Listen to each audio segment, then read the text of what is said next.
ഹരി ഓം. കൽക്കി രൂപികളായിരിക്കുന്ന എല്ലാ നാരായണന്മാർക്കും ബൈബിൾ സന്ദേശത്തിലേക്ക് സ്വാഗതം. ഇന്ന് നമ്മൾ ബൈബിൾ സന്ദേശത്തിന്റെ 21-ാമത്തെ പാഠമാണ് പഠിക്കാൻ പോകുന്നത്. ഇനി 5 പാഠങ്ങൾ കൂടി നമുക്ക് പഠിക്കാൻ ബാക്കിയുണ്ട്. മൊത്തം 26 പാഠങ്ങളാണ് ഞാൻ പ്ലാൻ ചെയ്തിരിക്കുന്നത്.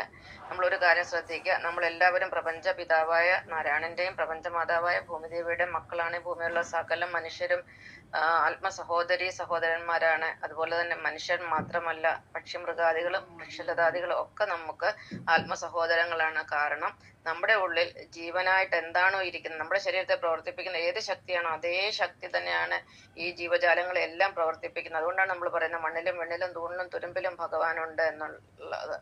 അതൊരു സത്യമായ കാര്യമാണ്. അപ്പൊ ഇന്ന് നമ്മൾ പഠിക്കാൻ പോകുന്ന വചനം ഇതാണ്: നീ നിന്റെ സഹോദരന്റെ കണ്ണിലെ കരട് കാണുകയും നിന്റെ കണ്ണിലെ തടിക്കഷ്ണം ശ്രദ്ധിക്കാതിരിക്കുകയും ചെയ്യുന്നത് എന്തുകൊണ്ട്?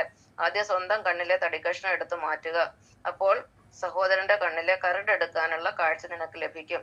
എല്ലാ കാലത്തും അനുയോജ്യമായ ഒരു മഹത് വചനം തന്നെയാണിത്.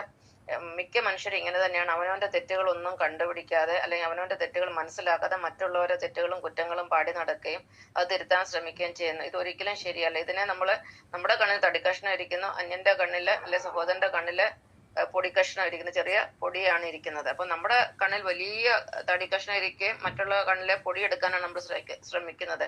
അപ്പൊ അതെന്ത് ചെയ്യണം? നമ്മുടെ തടിക്കഷ്ണം മാറ്റണം. കണ്ണിലെ തടിക്കഷ്ണം മാറ്റി നമ്മുടെ കണ്ണ് ക്ലിയർ ആകുമ്പോൾ നമുക്ക് മറ്റൊരാളുടെ കണ്ണിലെ പൊടി എടുക്കാനുള്ള കാഴ്ച ലഭിക്കും. ഇതാണ് കർത്താവ് പറഞ്ഞിരിക്കുക. അതിന്റെ അർത്ഥം എന്താണ്? നമ്മൾ സ്വതവേ തെറ്റുകാരാണ്.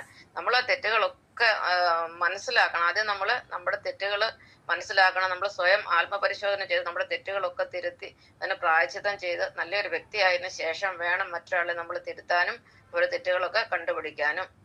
അപ്പം മനുഷ്യന്റെ എല്ലാ സ്വഭാവം എന്താണെന്ന് അറിയാലോ. ഇന്നത്തെ കാലത്ത് ഒരു മനുഷ്യൻ എത്ര നല്ല കാര്യങ്ങൾ ചെയ്താലും എവിടെയെങ്കിലും ഒരു അബദ്ധം പറ്റി ഒരു ചെറിയ തെറ്റ് വന്നു കഴിഞ്ഞാൽ അത് പാടിക്കൊണ്ട് നടക്കും, അതിനെ ഹൈലൈറ്റ് ചെയ്ത് കാണിക്കും.